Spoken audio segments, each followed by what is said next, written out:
ভাই গত কয়েকদিন ধরে বেশ অসুস্থ। রাতের বেলা অনেক ট্রাই করে করে ঘুমাইতে গেলাম, কখন ঘুমাইছি জানি না। এখন ঘুমের মধ্যে থেকে আটকায় লাফ দিয়ে উঠছি। আমার মনে হয় প্রত্যেকটা বিয়ে বাড়িতে একটা করে মানুষ থাকে যার মাথার মধ্যে কৃমি থাকে।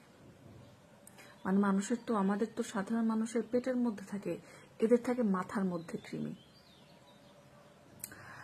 এরা এমন সব উদ্ভট কর্মকাণ্ড করে যে যে কেউ এদের এই কর্মকাণ্ড দেখলে বুঝে যাবে যে এদের যেটা পশ্চাৎ দেশে থাকার কথা এটাও মাথার মধ্যেই থাকে। এদের না আছে টাইম সেন্স, না আছে কমন সেন্স। ভাই 3 দিন আগের থেকে গান বাজানো শুরু করছে, আর আমার এই এরিয়ার গান বাজানোর যে ব্যাপার স্যাপার এটা তোমরা ইতিমধ্যে সকলেই অবগত। মানে উড়াধুরা গান, যেগুলো আসলে সবাই মিলে একসাথে শোনা যায় না, আর এত লাউড কি বলবো। তা অন্যান্য সময় দেখি যে বিয়ের 1 দিন আগের থেকে শুরু করে, কিন্তু এইবার বিয়ের 3 দিন আগের থেকে শুরু করছে। এন্ড গেস হোয়াট, আজকে বিয়ের 2nd দিন। মানে বিয়ে হয়ে মেয়ে চলে গেছে, মেয়ে চলে যাওয়ার পরে বিয়ে বাড়িতে তো সবার মন খারাপ থাকে। বিয়ে চলে গেছে, মেয়েকে বিদায় দিয়ে দিচ্ছে, মন খারাপ, কান্নাকাটি করে। কিন্তু এরা ভাই এত জোরে গান ছাড়ছে, মনে হয় না যে এদের বাড়ি থেকে মেয়ে চলে গেছে। মনে হচ্ছে যে মেয়েটা বিদায় করতে পাইরা ওরা আরো বেশি খুশি হয়ে গেছে। বিদায় করতে পাইলেই ওরা একেবারে হাত পা ছাড়া হয়ে গেছে, এরকম একটা অবস্থা। যাক, সেটা ওদের বিষয়, ওরা গান শুনবে, নাচবে, লাফালাফি করবে, সেটা ওদের বিষয়। ওদের ইমোশন থাকলে ওদের, না থাকলে ওদের, আমার কিছু না।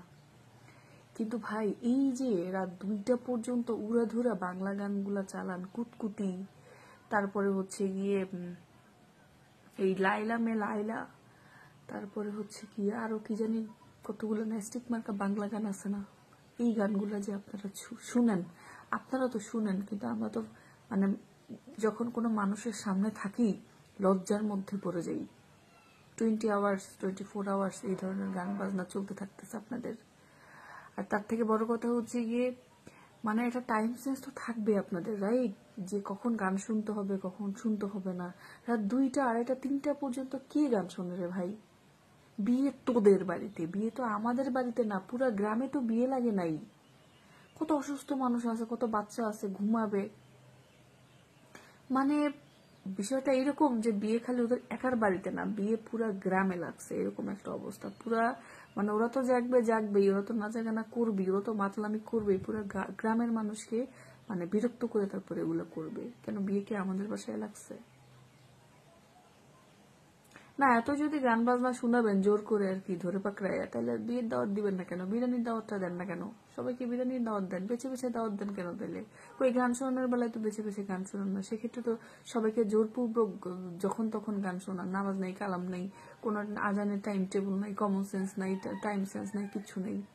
আমার মনে হয় আসলেই এদের কৃমি মাথায় থাকে, পেটে না। প্রত্যেকটা বিয়ে বাড়িতে এরকম একটা পাবলিক থাকে, খেয়াল করে দেখবেন। এদেরকে কিচ্ছু না, জাস্ট ধরে কানের নিচে একটা ঠাস করে বন চটকানা মারতে হবে, আর কিচ্ছু না। কানের নিচে ধরে ঠাস করে একটা বন চটকানো হবে, জাস্ট, আর কিচ্ছু না। এদেরকে এই থেরাপি দরকার খালি। কিসের ডিম থেরাপি? বন চটকানো থেরাপি হবে এদের। ফাজিল কতগুলা।